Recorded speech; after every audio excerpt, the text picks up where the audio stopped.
60% of our Senate and 43% of our House cites law as their main profession.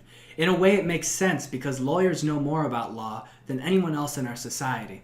When you look at what a lawyer does, however, their main goal is not to be more right than the other lawyer. Their purpose is to argue better. A courtroom is not necessarily a place of truth.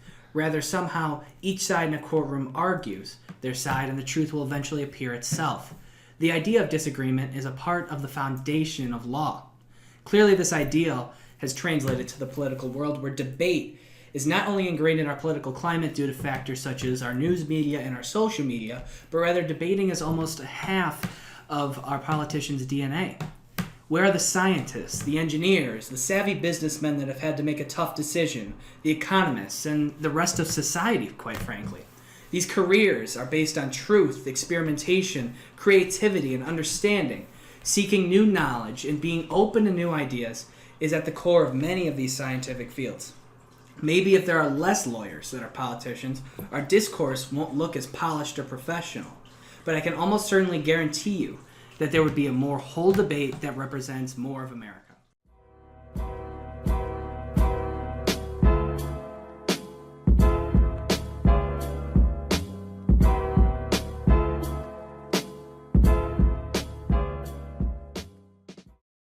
Justin, Nolan, you both have just heard what I said, and before I get your guys' feedback, I want to restate my thesis. So, law is not a field that is predicated on truth. It's more on who can argue the best for their client. Yeah. And so, what I'm saying is that when most of our politicians are lawyers, that translates negatively to the political world, where we see that truth is not always the barometer for politicians. It's more of who can debate the best.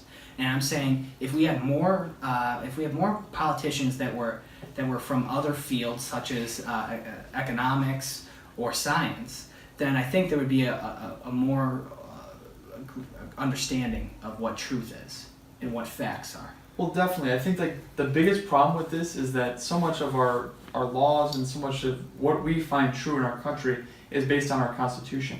And that obviously has to be interpreted by someone, and that falls to lawyers.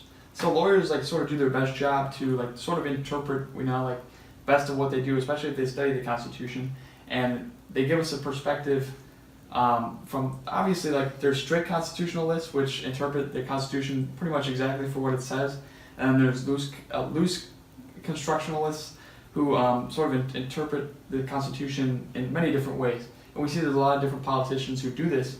But what I would like to see, especially in politics, is maybe not less lawyers, but more expertise on certain areas of our government. I like what you said when you said we could have more economists or people who specialize in certain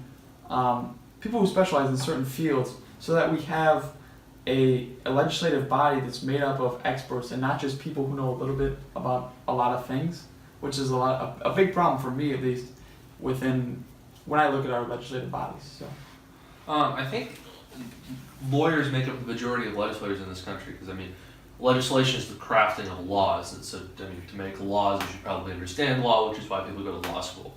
So I think it is important to have to go to law school to make laws. That makes sense. But honestly, not all people who go to law school actually end up being lawyers in their lifetime.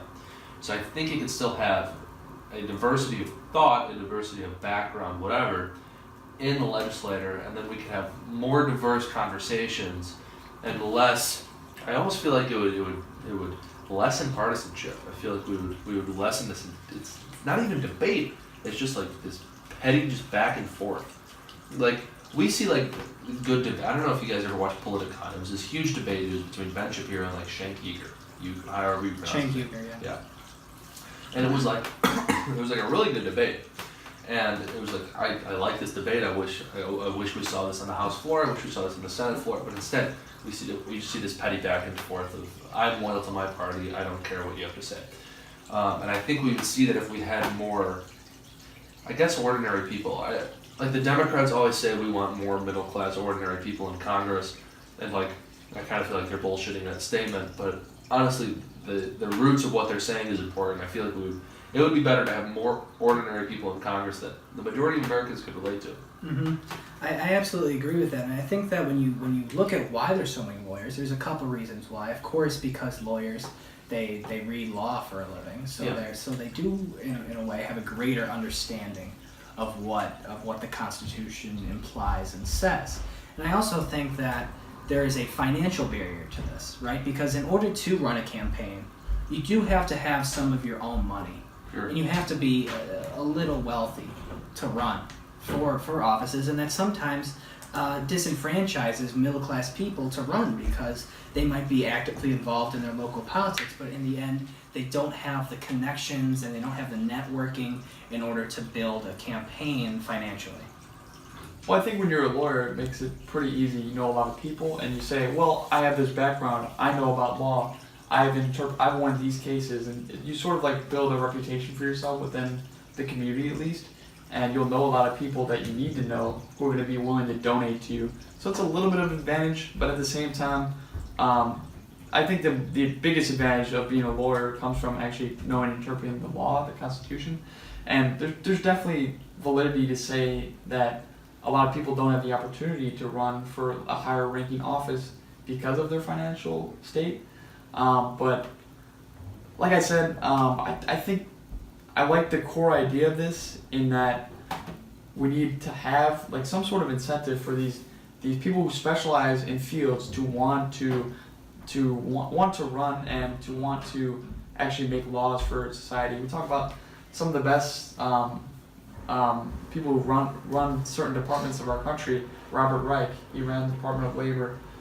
He was an economist, and he worked for both sides. He worked for Democrats and Republicans under two different offices. So we want people who are working to find solutions for our country and not just look for what a partisan ideal is. Yes, and Justin, do you think that there is a difference between someone who, like Robert Reich, he served in the Clinton administration as the Secretary of Labor, but there is a difference between being a cabinet member and being a politician and being a representative, isn't there? Oh, absolutely. When it comes to power. For sure. Yeah. I think even, I feel like bureaucrats and representatives almost have the similar set of power. I feel like they're almost equal in how much power they actually have. But a bureaucrat is almost not necessarily incentivized to craft quasi-legislation at the bureaucratic level in order to help their constituents because they don't really have constituents. So a representative or a president is incredibly incentivized to make sure they craft legislation or executive orders or an agenda, whatever, to make sure that it's okay with their constituents and make sure it raises their approval ratings. But I feel like when we see that level of politics, especially when you're having to represent a district as a representative, you see a lot more hard-hitting politics. And I certainly like that better. I certainly like the elected representatives better than government bureaucrats. But there's definitely a difference. All right, so we've heard what... All right, so you've heard what we think here at Dorm Room Politics. Let us know what you think down in the comments section below. And remember to please subscribe to Dorm Room Politics. Thank you very much.